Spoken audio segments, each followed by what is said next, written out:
عرض ادب و احترام به بیننده همیشگی تلویزیون سفینه. برنامه نوبتی دنیا پر از جوانی است. پیشنهاد شما خب دوستان خوب و نازنین، تصمیم گروه ایجادی است که در سلسله برنامه نوبتی اطراف موضوع وحدت بقای ملت همراه یک زمره مهمانان فعال صحبت داشته باشه. امیدوار هستیم که بیننده های عزیز هر برنامه ما را همراهی میکنید و از پیشنهاد اندیشه های متخصصانی که در برنامه ما اشتراک میکنند برداشت.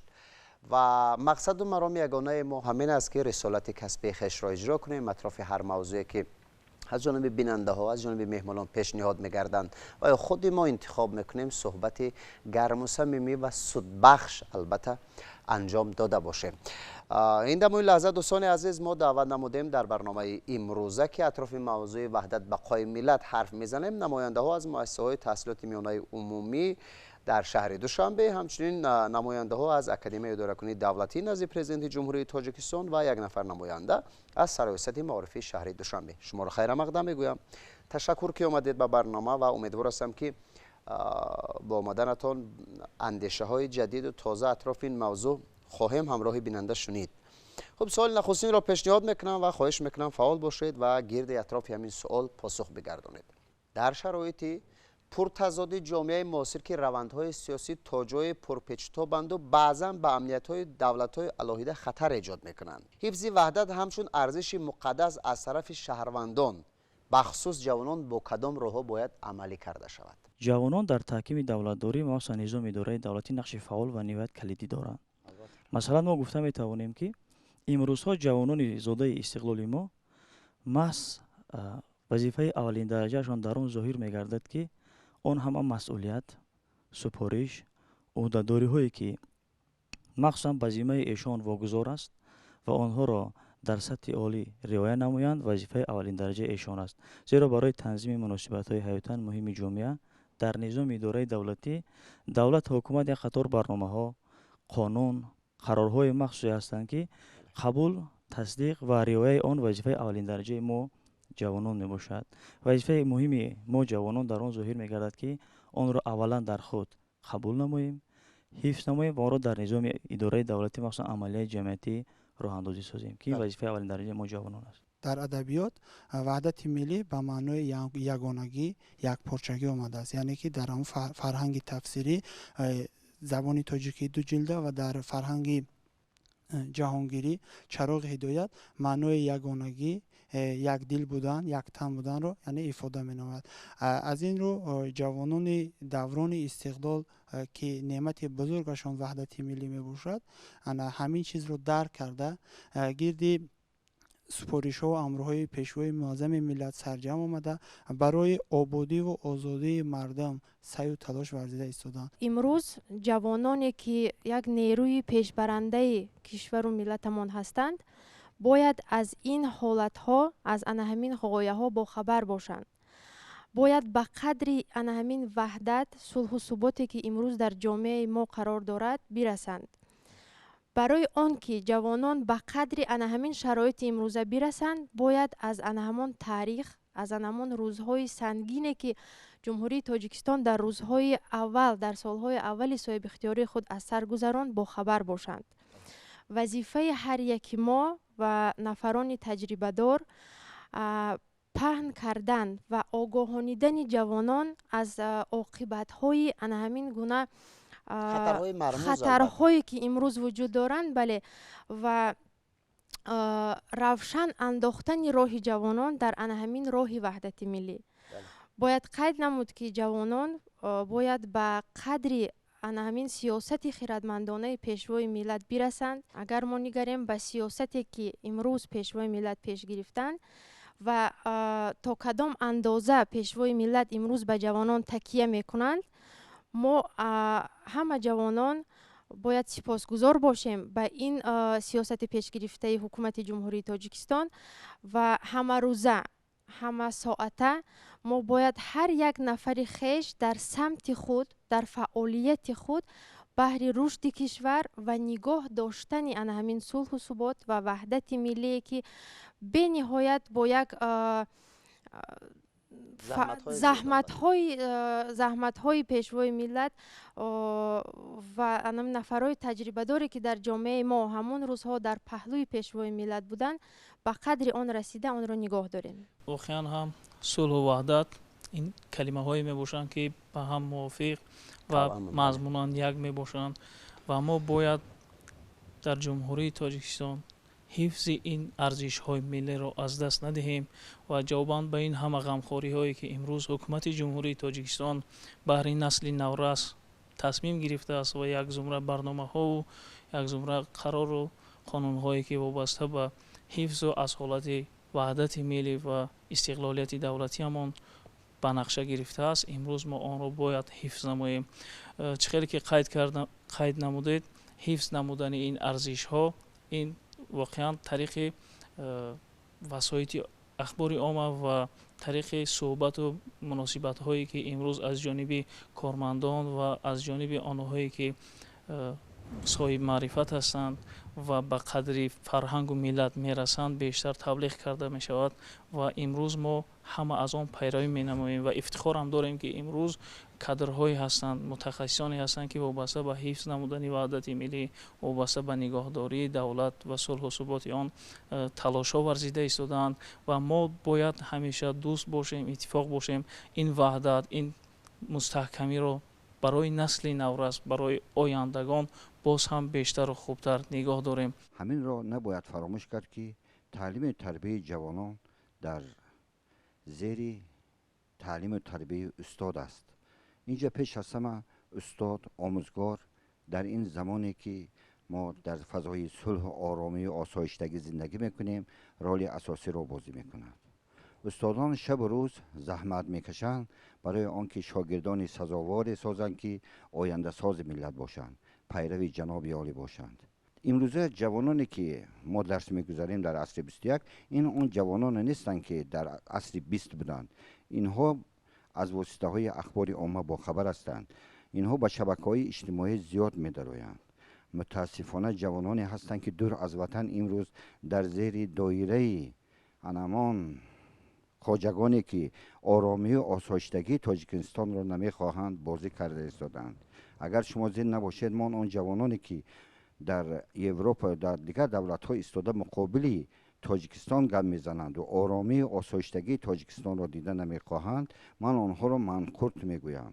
мо ки имрӯз дар муассисаҳои таҳсилоти миёнаи умумӣ фаъолият менамоем, мо бояд хонандагон, мо бояд насли наврасро дар рӯҳияи ватандӯстӣ, эҳтиром гузоштан ба арзишҳои миллӣ, пос доштани якпорчагии миллати азизамон омода намоем. пешвои муаззами миллат муҳтарам Эмомалии Раҳмон дар яке аз суханрониҳои худ дарҷ кардааст ки ваҳдати миллӣ ин бо заҳмату меҳнати халқи ватандӯсти тоҷик, халқи кӯҳанбунёди тоҷик ба даст овардаем ва онро бояд ҳифзу нигоҳ дорем. ояндаи миллатро пешвои муаззами миллат ба дасти ҷавонон гузоштааст. мо бояд ҷавонон дар рӯҳияи ватандӯстиву худогоҳию худшиносии миллӣ тарбия ёбем ва ваҳдати азизи худамонро нигоҳ дорем. имрӯз чун ба гирду атрофи тоҷикистони азизамон назар меандозем, тоҷикистон рӯз аз рӯз шукуфонтару зеботару ободтар гашта истодааст ва мо бояд ба қадри ҳамаи ин заҳматҳо, ба қадри ҳамаи ин меҳнатҳое ки имрӯз пешвои муаззами миллат барои мо ва барои насли оянда кашида истодааст, ба қадри ҳамаи ин неъматҳо бирасем ва онро ҳифзу нигоҳ дорем. мо имрӯз бояд фаромӯш накунем ки тамоми он дастовардҳое ки имрӯз дар тоҷикистон ҳастанд, ин аз сулҳу субот аст. пас набошад, мо ҷавонон бояд кӯшиш кунем ки ба қадри анамин заҳматҳои пешвои муаззами миллатамон расем, чунки дар ҷаҳон мебинем ки ин қадар нооромиҳо ҳастанд дар кишварҳои бегонамон, дар кишварҳои ҳамсоямон. пас мо ифтихор кунем ки дар ватани тинҷу осудаву оромӣ зиндагӣ мекунем ва шукргузор аз он бошем ки чунин ваҳдату миллӣ ё ки чунин ватани азизу тинҷ дорем, осуда дорем. бояд қайд намуд ки ҳифзи ваҳдати миллӣ, якпорчагии Тоҷикистон, ин шурӯъ шавад аз оила. аввал бояд аз оила мо ҳисси миллӣ, ҳисси ватандӯстӣ, худогоҳии миллиро бедор намоем ва баъдан дар муассисаҳои то мактабӣ, муассисаҳои таҳсилоти миёнаи умумӣ ва донишгоҳу донишкадаҳо. бояд қайд намуд, ки имрӯз дар вазъияти бисёр пуртазоти ҷаҳонӣ ваҳдати миллӣ дар аксари кишварҳо имрӯз аз тарафи давлатҳои абрқудрат рахна шуда истодааст ва мо бояд ҳар як шаҳрванди ҷумҳурии Тоҷикистон бояд ба қадри ин неъмати бебаҳо расем ва барои ҳифзи он саҳми худро гузорем. саҳми худро гузоштани мо аз он шурӯъ мешавад, ки мо бояд дар таълиму тарбияи фарзанд ва дар таълими тарбияи насли наврасу ҷавонон саҳм гузорем. чунки сиёсати пешгирифтаи бевоситаи роҳбари давлат аз замони соҳиб истиқлолӣ то инҷониб ҳама вақт такя ба ҷавонон аст ва бевосита бо ин ташаббус соли 2017-ро соли ҷавонон эълон карданд ва имрӯз бар алло маълум мешавад, ки дар ҳақиқат дар ҳифзи марзу буми ватан ва дар тамоми самтҳое ки ҷавонон мутахассис омода шудастанд саҳми худашонро доранд ва кӯшиш карданд дар кор, ки ҳамин сулҳу субота мо аз даст надиҳем ва ҳар кас дар ҷои худаш, масалан ӯ омӯзгор бошад, муҳандис бошад, афсар бошад, хизмати худашро барои чӣ хеле ки роҳбари давлат мегӯяд сидқан ва содиқан анҷом диҳад. ман фикр мекунам, ки мо бо ин васила метавонем ваҳдати миллии худро ба наслҳои оянда мерос гузошта тавонем. ҳоноқ ишқи санъатӣ, раиси форсизабонони Канада мегӯяд: шумо миллати хушбахт ҳастед. даври раиси ҷумҳуратон ҳалқа бизанед. қадри ӯро дониста бошед, зеро ӯст, ки осоиш, оромиш ва ваҳдату ягонагии шуморо фароҳам меоварад. дар кадом ҳолат ваҳдати мо метавонад пойдевори давлати соҳибистиқлоли мо бошад? дар ҳамон ҳолат метавонад, ки ваҳдати мо поянда бошад. имрӯз тамоми мардуми шарафманди Тоҷикистон тамоми суханҳои моро мешунаванд, мебинанд ва гӯш меандозанд. ва дар ин маврид олими фаронсавӣ Рубини мегӯяд, ки ҳамаи инсонҳо суханро мешунаванд ва мефаҳманд. танҳо аз байни онҳо хиратманду оқилону доноён бо худ чизе бурда метавонанд. ва ман фикр мекунам имрӯз ин чорабиниҳои фарҳангӣ, ин барномаҳо, ин пешравиҳо, ин он чизҳое ки барои рушди миллати тоҷик, барои рушди ҳукумати ҷумҳурии Тоҷикистон, барои рушди ватани азизи мо имрӯз назаррас аст, ин ҳамин хел ба даст омада нашудааст ва ин як иқдоме ҳаст. ин барои ин бисёр як заҳматҳо низ дида шудаанд, заҳматҳо кашида шудааст, ки ба чунин рӯзҳои нек мо бирасем. барои ҳаминам гуфтаи олими фаронсавӣ Рубиди, ки танҳо хиратманд, доно ва оқилон бо худ чизе гирифта метавонанд ва ин барномаҳое ки имрӯз мо мекунем ва пахши ба ҷаҳониён пахш менамоем, аз гуфтаҳои эшон пайравӣ намоем ва мо хиратмандон бошем, мо инсонҳои бо фарҳанге бошем, ки аз чунин гуфтаҳо тариқи суҳбатҳои оддиам ки бошад, гарчанд суҳбатҳо оддиам бошанд, пушти худ ҳазорҳо маънӣ доранд. ба ҳамин хотир ман ба тамоми шаҳрвандон, ба тамоми мардуме ки имрӯз моро мешунаванд, аз ин суҳбатҳое ки мо дорем, аз он пайравӣ намоянд. аз суҳбатҳое ки ҷаноби олӣ ҳамеша дар суҳбатҳояшон қайд мекунанд: сидқан бояд ватанро дӯст дорем, сидқан бояд пайравӣ намоем, сидқан бояд кору фаъолият намоем, то ин ки ваҳдати миллии мо, истиқлолияти давлати мо пояндаву побарҷо бимонад. ташаккур. хуб маълими азиз, бубинед мегӯянд, ки истиқлолиятро беваҳдат масалан дар кардан ғайриимкон аст ва чӣ гуна пас ваҳдат метавонад пойдевори истиқлолият бошад? дар кадом ҳолат метавонад пойдевори, яъне ки пойдевор гуфта чиро дар назар дорем? як сутуни боқуввати ҳамин истиқлолият бошад. ин ду мафҳум, ваҳдат ва истиқлолият, ду мафҳуме ҳаст, ки равобити бениҳоят зич доранд ва яке бе дигаре вуҷуд дошта наметавонад. яъне дар он кишваре ки ваҳдат, якдилӣ ва сулҳу субот нест, умри истиқлоли ин давлат кӯтоҳ аст. ва мехоҳам як самтеро ки бевосита дар ана ҳамин самт ваҳдати миллӣ бениҳоят нақши зиёде бозидааст, вобаста ба шинохтани ҷумҳурии Тоҷикистон дар арсаи байналмилалӣ сухан бигӯям.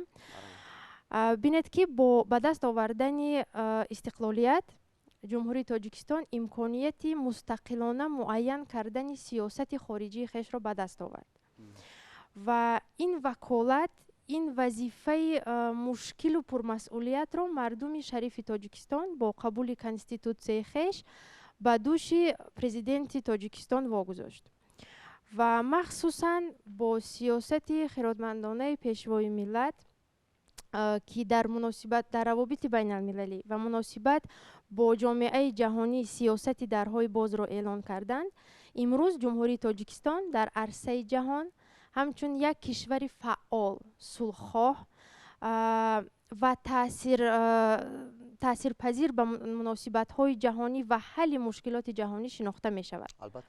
ва боиси ифтихор аст ки имрӯз ҷумҳурии тоҷикистон бо 148 давлати дунё муносибатҳои дипломатӣ оғоз кардагӣ ҳаст. узви фаъоли 51 созмон аст, аз ҷумла созмонҳои байналмилалӣ ва минтақавӣ ва институтҳои молиявӣ мебошад. садои ҷумҳурии тоҷикистон аз минбарҳои олитарини дунё шунида мешавад. дар симои пешвои миллат имрӯз тоҷикону тоҷикистонионро тамоми дунё мешиносад ва эътироф ҳам мекунад. мо бояд фахр аз он кунем ки бевосита маҳз бо шарофати ваҳдати миллӣ ва бо ана ҳамин шароити сулҳу суботе ки имрӯз дар ҷумҳурии тоҷикистон қарор дорад, мо метавонем ба тоҷикистон сармоягузорӣ ҷалб кунем. Ин як шароити мусоид аст барои ҷалб кардани сармоягузорӣ ва рушду нумӯи кишвар, рушди дилхоҳ соҳаҳо бошад. ва ин ба мо имконият фароҳам меорад ки дилхоҳ самтҳои кишварро дар робита бо созмонҳои байналмилалию минтақавӣ бо дигар кишварҳо рушд кунем. ва яке аз самтҳое ки дар роҳи ҳифзи ваҳдати миллӣ имрӯз қарор дорад ва дар ин роҳ кишварҳои дунё якҷо омада ҳастанд, ин мубориза бар зидди як падидаҳои номатлуб ба монанди терроризм, экстремизм ва ифротгароӣ ҳаст, ки дар ин самт ҳам тоҷикистон як қатор ташаббусҳо, барномаҳо пешниҳод кардааст ва дар ин самт фаъол аст. имрӯз ки дар ҷумҳурии тоҷикистон 25-солагии ваҳдати миллӣ қайд карда мешавад, мо ваҳдати миллиро ба як ҷавони комили 25-сола агар ташбеҳ диҳем хато намекунем.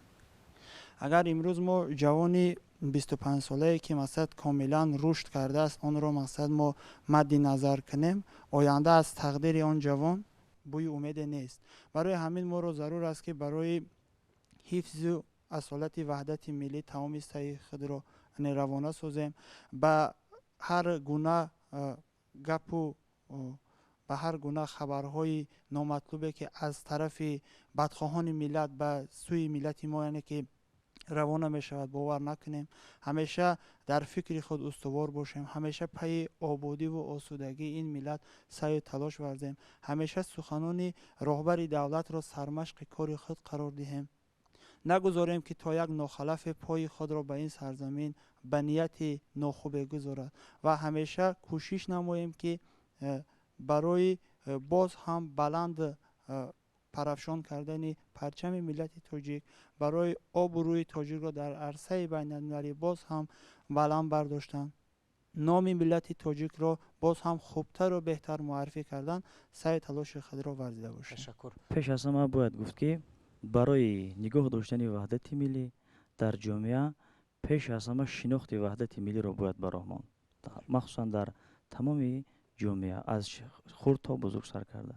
зеро ки агар мо аввалан ваҳдатро нашиносем чӣ гуна падида аст, чӣ гуна неъмат аст ва имрӯз барои давлату ҷомеа чӣ гуна мақому манзалати хос дорад, мо ҳеҷ гоҳ ба роҳи ҳифз ва суботи он камар баста наметавонем. ба ҳамин хотир бояд гуфт ки ваҳдати миллӣ ин пеш аз ҳама манфиати миллӣ аст ва пеш аз ҳама манфиати ҳаётан муҳими давлату ҷомеа пазируфта шудааст.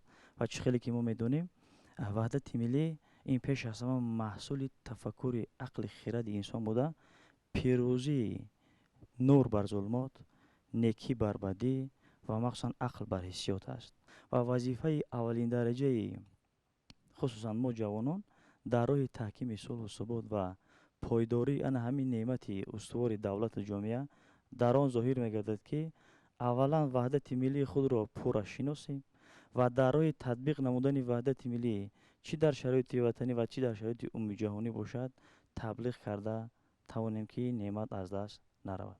аз таърихи давлатдорӣ мо агар назар кунем, мо аввал истиқлолият ба даст овардем, лекин то соли 1997 ҳамин истиқлолияти мо ягон натиҷа надод, яъне ки фақат ба ҷанги шаҳрвандӣ буд.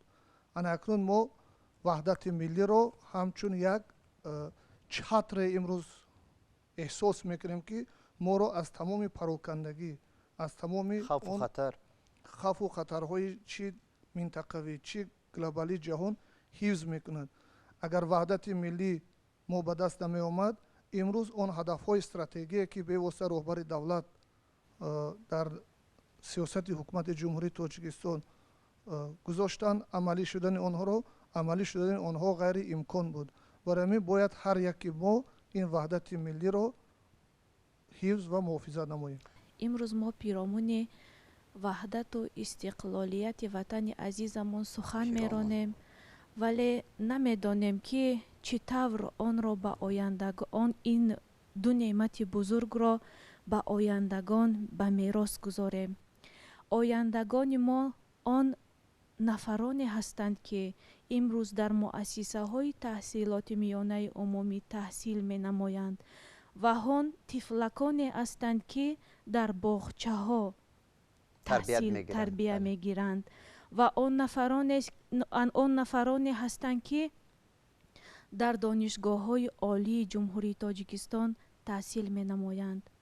пас вазифаи аввалиндараҷаи ҳар як омӯзгор, ҳар як мураббӣ ва ҳар як фарде ки ба таълиму тарбияи насли наврас, ҷавонон ва кӯдакон машғул аст, маҳз фаъолияти худро дар асоси консепсияи миллии тарбия ки аз 18 унсур иборат аст ва маҳз тарбияи ватандӯстӣ, тарбияи хештаншиносӣ ва тарбияи ҳифзи муқаддасоти миллиро дар ин консепсия ҷой дода шудааст, дар ҳамин замина ба роҳ монем. дар тақвияти ҳамаи суханҳо қайд кардан ба маврид аст ки ваҳдату ягонагӣ ин беҳтарин неъмат, муқаддастарин неъмат аст ва вазифаи мо ҳамчун омӯзгор, ҳамчун модар, ҳамчун роҳбар пеш аз ҳама дар он аст ки мо дар рӯҳияи насли ҷавони имрӯза тарбия намудани онҳоро ба эҳтироми арзишҳои миллӣ, умумибашарӣ, дӯст доштани ин ватану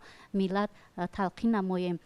дар тақвияти суханҳои муаллимои гиромӣ як чизро мехоҳам илова кард, ки дуруст қайд кардан тарбия аз оила оғоз мешавад. дар боғча, мактаб ва донишгоҳ вай пурратар мегардад, лекин боз як роҳи аниқ ва он роҳе ки метавонад ҷавононро бевосита ба ҳифзи ваҳдати миллӣ равона кунад, ин фикр мекунам намунаи шахсии ҳар як инсон ҳаст. яъне пеш аз ҳама омӯзгор бояд ибрат бошад барои ҳар як ҷавон, барои ҳар як наврас ва бо ана ҳамин намунаи ватандориву пос доштани ваҳдати милливу сулҳу субот бале метавонад ки ҷавононро ҳам аз пайи худ ба ҳамин роҳ бибарад. қайд кардан ба маврид аст ки бояд омӯзгорон имрӯз дар дарсҳои худ, яъне аз барои ҷавонон, барои наврасон, яъне идеологияи миллиро роҳандозӣ намоянд, яъне ки дар дарсҳои худ аз анамон дастовардҳое ки имрӯз дар давраи ваҳдати миллӣ, дар давраи истиқлолият ба даст овард, онҳоро муаррифӣ намоянд, яъне арзишҳои ин дастовардҳоро ба ҳар яки онҳо фаҳмода диҳанд. дар фарҷоми сухан ман махсусан ба тамоми ҷавонони Тоҷикистон рӯ оварда ва ишора мекунам ки ваҳдати комили миллии тоҷикон имрӯз ба осонӣ ба даст наомадааст. агар мо як назар ба дарвозаи таърих нигарем, махсусан ана ҳамин ваҳдати миллие ки имрӯз моро ба саодат ноил гардонидааст, 8 давраи музокиротро пеши сар кардааст ки дар ҳар яки ин давраҳо ки махсусан боз дар тамоми минтақаҳои гуногуни олам баргузор гардид, махсусан пешвои муаззами миллат бевосита иштирок намуданд ва охирин давраи музокирот ин соли 1997 буд ки инро рӯзи иди ба саодат расидани ақли солим мо ҷашн мегирем ва ин гавҳари бебаҳо ва ин неъмати беинтиҳо و این مقدسات مهمترین دولت ملت که وحدت ملی نام دارد از همه راه و واسطه‌ها، از همه اصولها باید استفاده نمود تا آن از دست نرود. خوش آمدید به برنامه. سپاس برای اظهار نظرتان و واقعا هم وحدت این سعادت ملت است. سعادت باشد آسودگی کامل. پس اگر آسودگی کامل می‌خواهیم باید به قدر وحدت، استقلالیت و آبادی دیار اجدادیمان تاجیکستان آفتابی برسیم. چگونه؟ با تلاش، زحمت، از صدق قلب، قدم‌های استوار، با دل پاک و دست خیر برای آبادی این دیار زحمت بکشیم و توانیم که در رشد همه جانبه دیارمان تاجیکستان عزیز سهمگزار باشیم و البته از این زیادتر بهره آبادیش کوشش. دوستان عزیز، اینجا برنامه ما به انجام میرسد. من سپاس میگویم به شما اگر ما را تماشا کرده باشید و اگر از ارائه اندیشه های به مهمانان برنامه ما اطراف موضوع وحدت بقای ملت برداشته کرده باشیم. خب اگر همین گونه هستین، موفقیت ما گروه ایجادی است. برار موفقیت، خانه آباد، روزگاری با سعادت برای همتان تمنا میکنیم. خاندانتان پر از گندم باشد. تا نزدیکترین دیدار عزیزان، خود و نزدیکانتان را احتیاط کنید.